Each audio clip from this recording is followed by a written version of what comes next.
This episode is proudly supported by Pepe Sayer Australian Cultured Butter, batch churned from single origin cream. We've got a culturing process, a fermenting process, an aging process. So the butter will taste very different than, I guess, the average supermarket butter. I like to say we make butter makers butter. Like, this is the sort of butter makers would like to eat, simply because of the slow process in which we ferment and age and get the flavour into it. You know, the natural fermentation that gets all the flavours into the cream, and then once you churn it, you end up with this really rich, flavoursome butter that evolves and changes because it's a live culture that's in the butter as well. For more information, go to pepesayer.com.au. I'd like to acknowledge Australia's First Nation people as the traditional custodians of the land, and for this episode in particular, the non-New people. I pay my respects to their elders, past and present.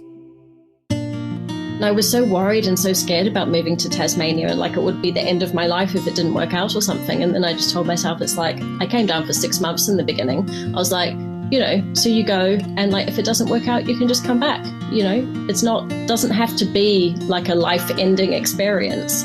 And then as it turns out, you know, 4 years later, I'm still here and I've bought a house and I live here now. And it's amazing. This is Over a Glass. I'm Shanteh Wale. Analiese Gregory is a force to be reckoned with. A trailblazing Australian chef, food personality, and seemingly fearless soul in her pursuit of all things nature and nurture. Her experience have been abundant in food, place, and people, but also in drinks. Analiese, thanks for joining me. How are you? I'm really well. Thanks, Shanteh. How is it down in Tassie today? It's actually quite nice. It said it was going to be overcast. We're having a really wet, really cold summer at the moment, thanks to La Niña. But it's actually pretty good. Yeah, I had heard it been quite rainy and almost misty and a little muggy down there as well. What do you do in your garden at the moment? What's happening in terms of handling all the rain? Rain's good at the moment, actually, because I live in the Huon Valley and it's green for most of the year. And then in summer, it just suddenly dries out and becomes like really dry. And so we're in that patch at the moment. And so like a little bit of rain is actually nice for it. I'm just, you know, missing like fishing and diving and being at the beach. That's all. I know, that summer that we just haven't managed to get. And Analiese, the last time you were on Deep in the Weeds with Huck, he was speaking to you prior to your book launch and your SBS series. First off, congratulations on both. They have just made huge waves and I've thoroughly enjoyed watching and reading both. How are you feeling since the release, and have these ventures changed your life much? I feel so much better since the release, especially of the show. I don't know why. Prior to that, I realized that I felt a massive sense of relief when it finally came out, and that I must have been just feeling like low-key anxious about it before that. Yeah, of course. I suppose just not knowing how it's going to be received. And did you get to see any of it as you were filming so that you could kind of see how some of the scenes came out and how you felt about it? Not so much while we were filming, when I was doing the voiceovers at the end, but then that was still in the process of editing. So they weren't like full episodes yet, and there was still a lot of cutting from there. So when I watch it, it's actually the first time I've seen some of the episodes like the way that they've been put together. And, you know, editing and producing can just completely change how things come across. But I have to say, it really resonates to me just how much it represents you. And I think it encapsulates kind of the funny side of you and just the honesty. I think it really has done an amazing job at showcasing who you are. Oh, thank you. Yeah, I was really big on authenticity. I was like, no, I wouldn't do that. We're not going to do that. I was like, no, I wouldn't say that. And I was like, oh, am I too intense? Should I be like giving some more television leeway? But I guess I hadn't really shot a TV show before and I had no media training. So you just got me. And that's the best part of it. My partner and I were watching it and I said, you know, one of the things that I've always thought about you is that you, that is you. You, even when you lived in the middle of Sydney, you still went foraging for wild fennel in the middle of the city, you know, and I just was like, that's Analiese in a nutshell. So well done and congratulations. You should be really, really proud. Thank you. Yeah, I've actually really enjoyed it, and like we made a really good product, and now it's out there, and it's really nice to, you know, like get feedback and messages from people and about how their kids watch it and they like it, and how, you know, a guy was at the beach the other day and he was like, "Is this saltbush?" And I was like, "Yes, you found it. That is saltbush." I'm really enjoying that side of it. It's really nice, and yeah, life feels a bit quieter now because it was such an intense project, and with like cameras at my house and stuff all the time. Still readjusting to that. And have you had anyone come up to you other than the person at the beach and kind of talk to you about it? Because I was wondering how you would feel about that. Oh, all the time, and it's really strange. Like my neighbors were in quarantine the other day, and I went to the supermarket to get them some stuff, and some people came up to me in the supermarket and they're like, "Are you that girl that we see on the TV?" And I was like, "Oh no, I'm in Woolworths. What am I doing?" Well, you could blame your neighbours, can't you? I shall. And how did you bring in 2022 this year? What did you do for New Year's, and what were you eating and drinking? Oh, I went to have a beach barbecue at a beach called Mickey's, which is like a Huon Valley, like Signet Beach, like super clear water, really amazing. You don't often think about Tasmania having really great beaches because it's so cold, but it's like for the 3 weeks when you can go to them, they're stunningly beautiful and there's very few people there. So I had a beach barbecue, went for a snorkel, and like I do good picnic. So there was lots of, I made like a white peach clafouti. We had heaps of like fresh bread from Pigeonhole, lots of different cheeses and like brie saran and stuff, homemade salami, homemade pickles, cultured butter, just, you know, all of those things. And we were drinking a lot of, oh God, Anders Fredrikstein's wines. There we go. Came back to me.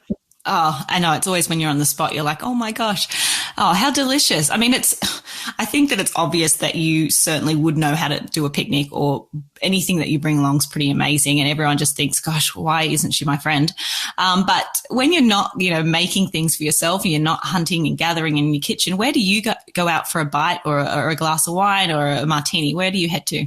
Oh, tonight I'm going to Tom McHugo's for dinner. And, you know, they have an excellent wine list there as well, and like use so many great local producers for their vegetables. And it's hard at the moment because, you know, after 2 years, Tasmania's opened its borders and COVID's just hit, so everywhere's shut. But we're going through it delayed from everyone else. There's a new bar called Mary Mary Cocktail Bar, so I've been going there for martinis, and Lucinda makes a really good martini. And I've been going to like a pop-up that was at Sunny called En Vacances a lot. Oh, nice one. I mean, I think there are spoiled for choice down in Tasmania, but, and, you know, you guys were doing so well until recently, which is devastating to hear. But Tasmania's food and beverage scene is thriving. And as a som, I find it really hard not to talk about the reputation of, you know, either it be whiskies or cider or beers, and of course the wine scene. In terms of produce as well, do you find that the food and beverage scene is intertwined in the community, say, a lot more than somewhere like larger cities, like, say, Sydney and Melbourne?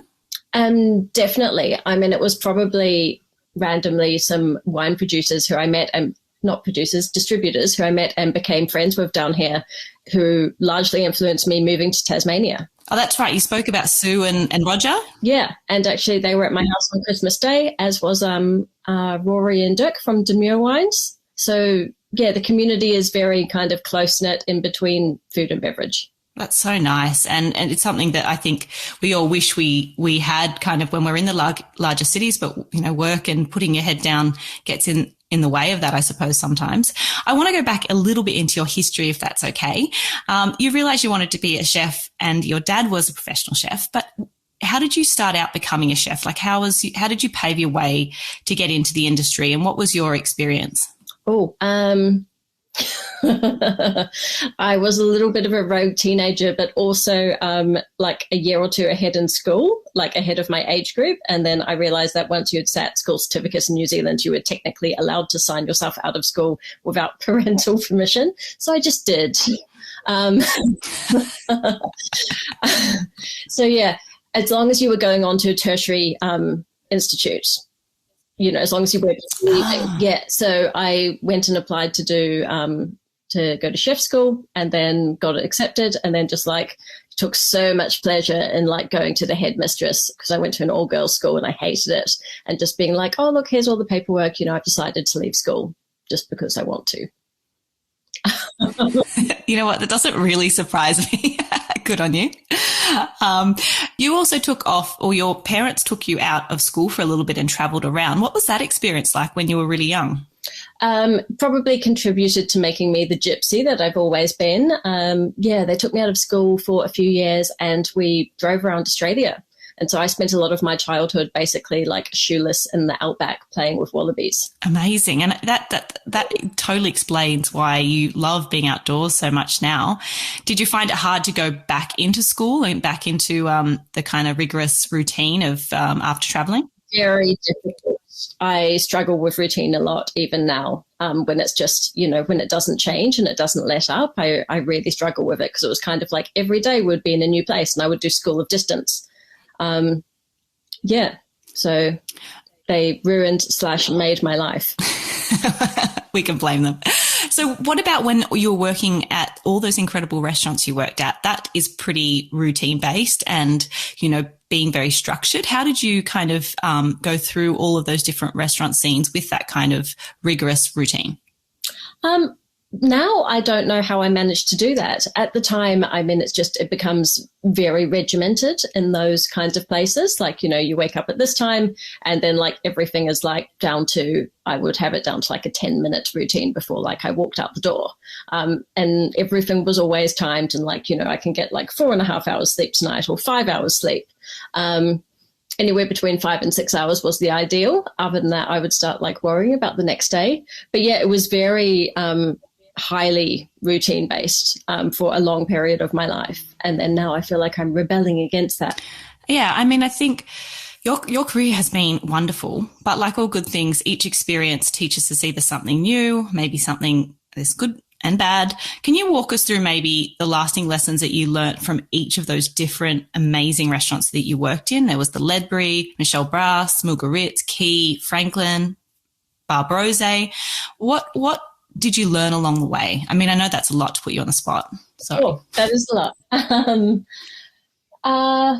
What did I learn from the Ledbury? Oh, just really how to work. We worked so hard in those days there. I know that it's different now, but that was like, we would finish service and then you would wash all the tea towels and all the cloths that you had used and then hang them up. And then you'd be like bleaching the floor at like 1 a.m. and then would go back at like 6:30 the next morning and like take down all the laundry and stuff, like they were really trying to like make a great restaurant and make something really work and do it on, probably not the largest budget in the world. Things like that didn't occur to me then, but that was really hard work. So yeah, that taught me how to graft, let's say that. I suppose Key's in the middle of a big city, but like Key was the restaurant that made me like wonder about like what was out there more, because it was so focused on using specific suppliers and so focused on the quality of ingredients, but it just made me really get into where are these ingredients from, and like want to be able to see the places or visualize them or know where they were, as opposed to just like having them turn up and being able to cook with them. So Key made me want to work in a countryside restaurant because I wanted to like go to the garden and, pick the zucchinis myself and all of that kind of stuff. Braz, I guess, taught me about just like hyper seasonality. He was like at the forefront of, vegetable-based cooking and also like, using like herbs and flowers and things like that. But at Braz, it's not tokenistic the way that it is in some other places. Like they don't just come in a pun. It's like you only put flowers on the food if there's flowers growing outside in nature. You don't just buy them in to stick on something. Like that's not Michelle's ethos. So to kind of go back to where that was really from and like figure out why he did these things and who he was just a really amazing opportunity. And it just made me want to, throw everything in and move to the countryside basically, because, in Sydney, I would spend all my time like at 10 William Street and just going between wine bars and things and just being constantly tired and hungover. It was great, but, it was a certain lifestyle. And then suddenly I was in countryside France, and I would spend my weekends like, you know, buying a baguette and like a really amazing cheese for like €2, and then hiking a mountain and then picking wild elderflower and then sitting by a river and making gin and tonics with it. And it was just a different type of lifestyle that I realized like suited me a lot more. Yeah. Wow. I mean, that paints such a beautiful picture. Then you came back and you opened Bar Brose for how long actually was Bar Brose open for? Oh, I don't know. Maybe somewhere between like 1.5 years and 2 years. Yeah. Right. I mean, I always, you know, people often refer to that cooking's a gesture and love. I still remember the late night toasties that you used to make for all of the staff. They were some of the best things I've ever put in my mouth. And they went on to feature at your menu at Bar Brose. Does cooking and nurturing, does that resonate for you as a chef? It does. I mean, I guess I don't think of it as nurturing. That's just doesn't come up in my mind. But I suppose that's interconnected, and that's part of what it is. Like, I do like feeding people. I think of myself as a very antisocial, introverted person, but the reality is that maybe I'm a little bit more social than I realize. Maybe I like people a bit more than I think I do, because I do like to feed them and like give them pleasure through food. Maybe it's just the right kind of people you like, Analiese. I mean, just being very honest here, but you probably know this from having worked with me for like 4.5 years anyway. I wouldn't have it any other way. Developing and maintaining relationships with the front and back of house is a huge part of a restaurant's success. And I've always found beverages or knockoff drinks helped bring staff together. Can you talk a bit about your experiences with where beverages played a role in that for you? Just in knockoff drinks, or just in terms of like moments I remember? Yeah, just in general moments you remember. I mean, I have found to be a chef that was always interested in the greater workings of a restaurant. You were always interested in what wines were being poured, and you've always had a dialogue with beverages. So I just kind of thought, where did that start? And maybe some stories or anything you remember. Ooh, I can't pinpoint it to a moment. I was a bit of like a late bloomer with the wine thing. Like when I was younger, I was really quite square and just wanted to cook and be the best and work for Gordon Ramsay and all of these things, and just didn't really drink. Even when I moved to London, I didn't really drink. I don't know when it probably when I moved to Paris, actually. Yeah.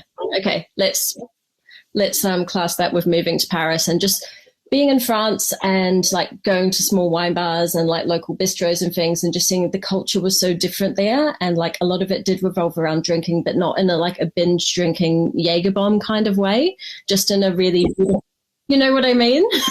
Like when I was in London, there was a lot of, everyone would go out and drink like Red Bull vodka and things like this, and would go clubbing and stuff. And then when I moved to France, like everything changed, and it was more like dinner parties in people's houses and going to markets and going to like little bib gourmands and like saving up and going to like a free Michelin star restaurant like once a month or once every 6 months when I could afford it. So it was those kinds of things that led me to like think about it a bit more and be more interested. And then the second time I worked in France, I went and did vintage with Nicolas Camerans, close to Lagyo, which is something I'd always do. And that was the full like French countryside dream of like, foot stomping grapes while singing La Marseillaise, and then, like eating at his house next to the river, and going to local bistros and things like that, like during vintage. So that was really like a dream kind of realized, and just sort of sucked me down the rabbit hole a lot more, I think. I suppose it sounds like it's more of an experience of culture and how you saw it interwoven into perhaps the lifestyle of wherever you were at the time. Is there any kind of fundamental moments that you remember kind of as a chef that kind of helped shape you as the chef that you are now during those, maybe it was traveling, or was it more just over the expression of years of, working in lots of different areas that you really went, this is the kind of chef I want to be, this is the kind of industry professional I want to be? Oh, no, I have no idea what I want to be or what I want to be doing. It's just naturally turned out this way. I don't know why. I never expected to be in Tasmania, ever. I think it's just a combination of all of the places that I've been to, like working in countryside France, working in countryside Spain, London, working in Sydney, cooking in Morocco, and like everything just kind of made me want a certain thing or showed me a slightly different way of life. And I guess all of those things combined to somehow lead me here, which is odd, but that's just the way that it happened. I guess sometimes you just, I don't know, give into it. Along with a bit of, there was a stage where I was living in Sydney and, like was dissatisfied and really unhappy and, wanted something different from my life and did just like take a giant leap into the unknown. Yeah, it sounds like, well, I've always thought maybe you trusted yourself. It seems like you trusted yourself quite a lot, that you listened to your heart and what you wanted. Is that, maybe advice that you have for young chefs coming up? If there's someone listening and they're thinking they really want to be a chef, what is the best advice you can give them? Yeah, probably that. I did learn to trust myself. It took quite a while. But then, and I was so worried and so scared about moving to Tasmania and like it would be the end of my life if it didn't work out or something. And then I just told myself, it's like, I came down for 6 months in the beginning. I was like, so you go and like, if it doesn't work out, you can just come back. Doesn't have to be like a life ending experience. And then as it turns out, 4 years later, I'm still here and I've bought a house and I live here now. And it's amazing. But yeah, it's been a journey and I didn't know where it was going to lead in the beginning, but I just made a decision to like step on the path. Well, bravo to you for that. What has surprised you about food and beverage in Tasmania, other than the amazing produce? Is there anything did you think perhaps that there was going to be less abundance of different type of produce? I mean, what really surprised you about Tassie? Oh, Tasmania has the best tomatoes I've ever had outside of southern France. And I have no idea how. Yeah, that was really weird. What else? I was like, how am I in this cold climate place and having like amazing tomato experiences? It's very odd.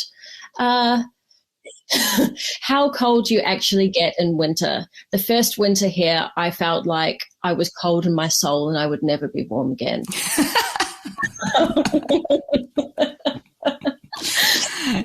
You definitely need to prepare, I suppose, like good woolen socks, I suppose. I own so many thermals now. Thermals are just a full category of the wardrobe.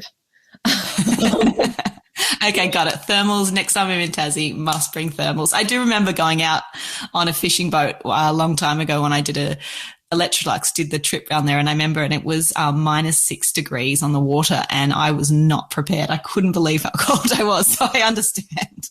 I was going to ask you a little about renovating.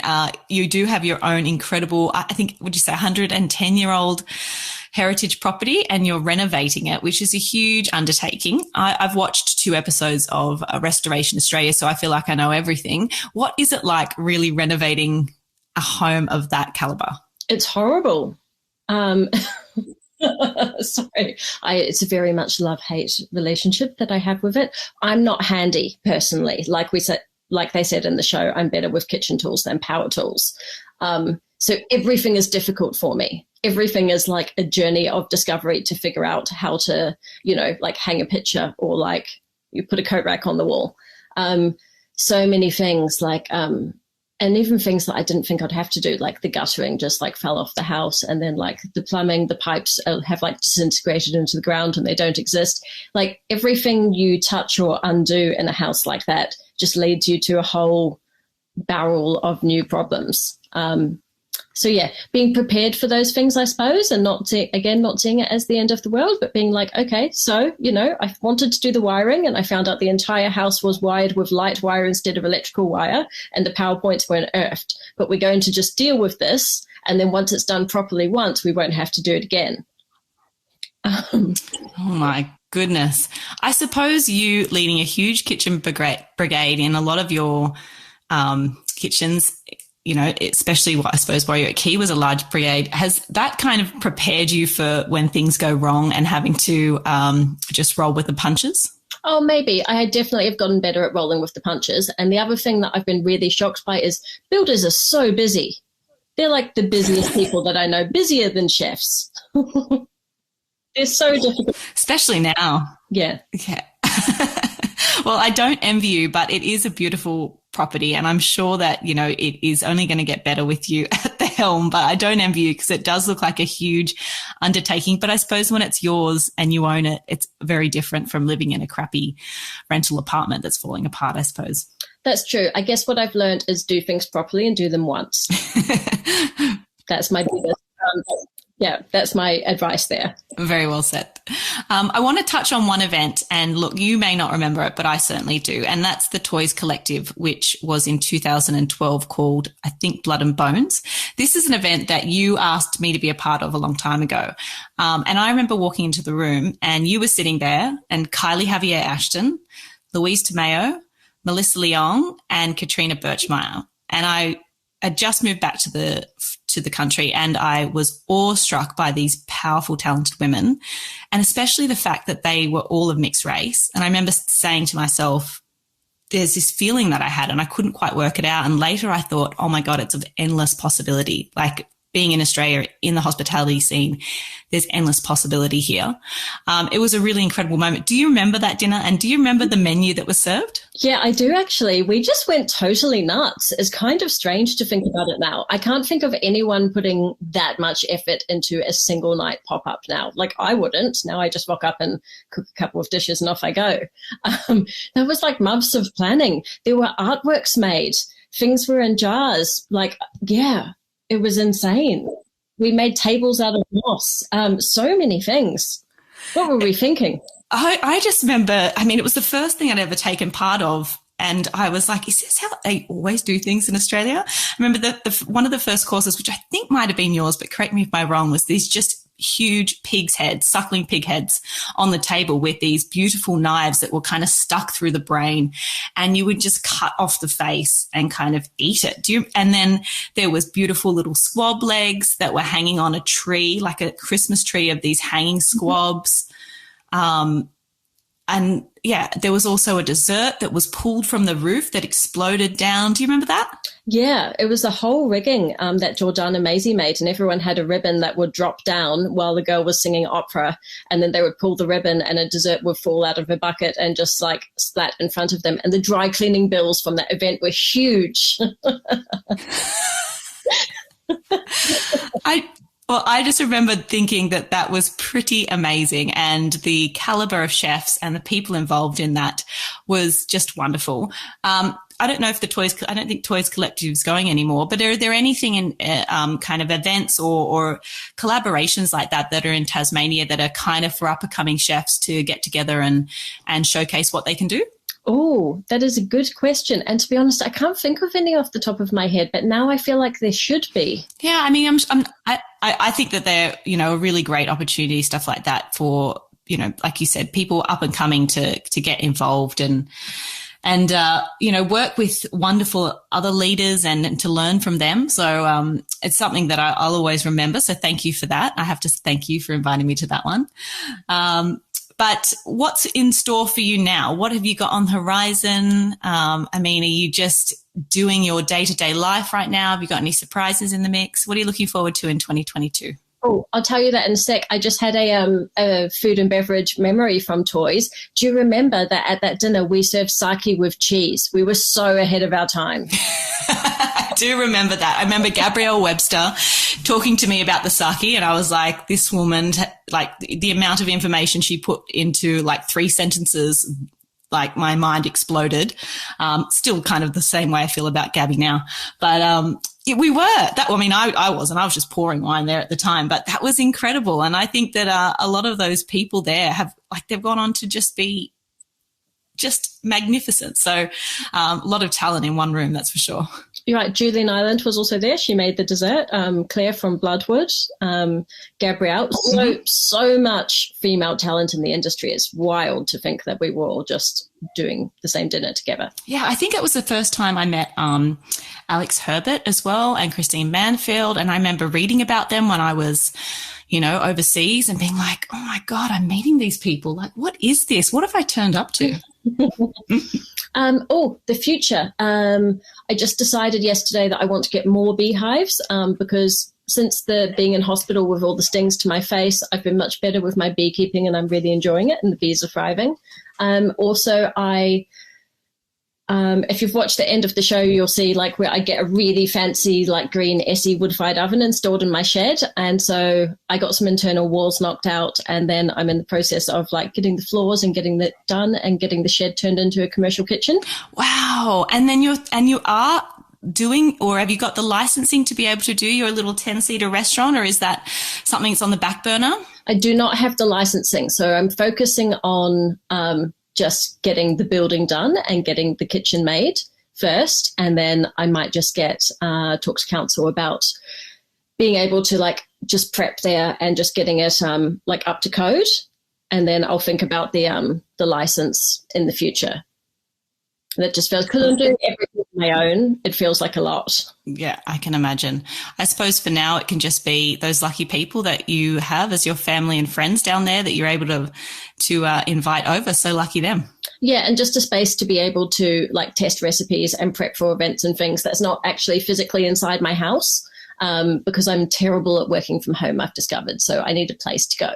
So even though it's just next door to my house, that already will be better. Yeah, it's that kind of separation of I'm doing this work now, but now I'm time for me, isn't it? Just and having a wall between them can sometimes be the difference. Yeah, I think so. I need to get back into some form of routine, which will be good. Yeah, those are the main things. Oh, and I'm thinking about writing a second book this year, like another cookbook. And just got a bunch of kind of projects like that on the go. Wow. Well, you never stop. And that I can say that for as long as I've known you, you had just never seemed to stop. But you certainly seem to find so much joy in all of the projects that you have underway, which I suppose is why you are doing so many. Annaliese, if you could only drink 3 alcoholic beverages for the rest of your life, what would they be and why? Oh, God, this is so hard. I'm just like 3 individual things, like only one wine classes as one. Okay, I'm going to say martinis, gin, dirty, stirred, not shaken. All right, I need something for every moment. Okay, martinis, champagne, and Langalore Tavel.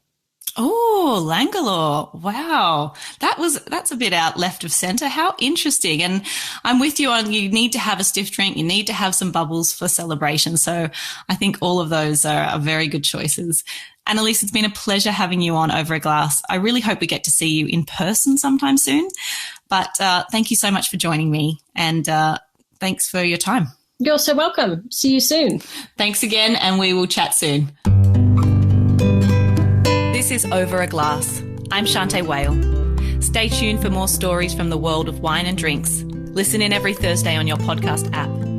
Follow us on Instagram at overaglasspod and contact us at overaglass@deepintheweeds.com.au.